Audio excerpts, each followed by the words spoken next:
Hey guys, wanted to go over these Bernard end nippers I picked up a while back.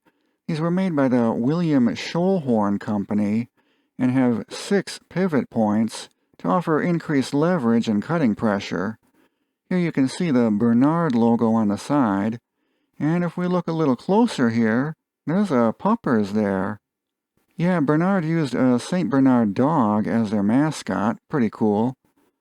These pliers could be over 100 years old, and they still cut pretty well with that extra leverage design. One of the cutting edges has a little bit of a chip towards the end here, but otherwise it's in pretty good shape. This design was designed by William Bernard in 1899. I'll be doing a full lore video on Schollhorn and Bernard in the near future. There's quite a bit of interesting history there. But here you can see the 6 pivot points and the X pattern mechanism used to give the extra leverage. I wonder how much extra leverage this design could produce. Here we got it set up in the hydraulic press, and we're going to see if it can cut through this hardened steel drill bit. No, don't worry, I'm not really going to do that. He ruined that antique tool. That's why it's got that chip in it. I did no such thing. That chip in the cutting edge was already there when I got it. Anyway, Bernard was the same guy that invented the parallel jaw pliers. I remember seeing these sold as fishing pliers for some reason.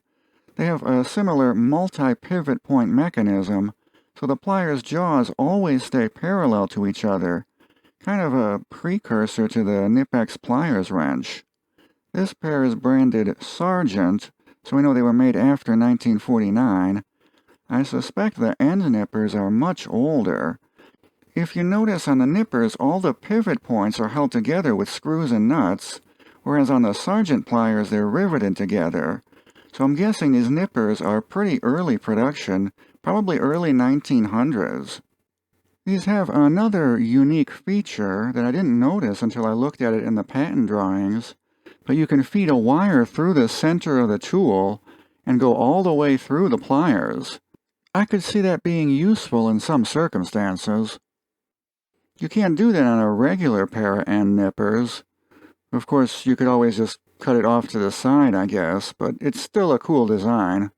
I bet that feature would be useful if you were cutting a really long section of wire and wanted to keep the pliers kind of attached to the wire while cutting, like maybe for a long section of fencing wire.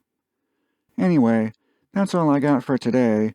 Stay tuned for the full lore video on Schollhorn and Bernard. That'll be dropping soon. It should be pretty cool. Thanks everyone for watching. See you later. Bye.